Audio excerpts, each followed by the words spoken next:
જીતુભાઈ, એ જીતુભાઈ ક્યાં આવી ગયા તમે?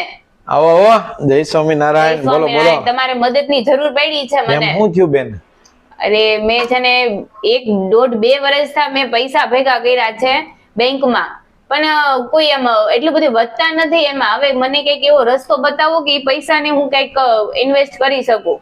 બેન, પૈસા છે ને એ તમારા પૈસા જ રહેશે. બેંકમાં રાખો, લોકરમાં રાખો કે ઘરે રાખો, રૂપિયા છે ને એને બચત કરવાની સાથે સાથે તમે ઇન્વેસ્ટ કરો. સોનાના ઘરેણા લ્યો, ચાંદીના ઘરેણા લ્યો કે થોડું થોડું કાંઈ પણ લ્યો.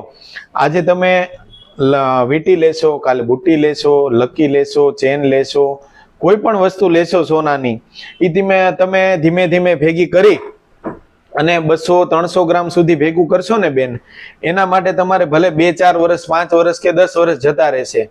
પછી ઈ 500 ગ્રામનો મારા હિસાબે 10 વર્ષ પછી બંગલો જ આવશે.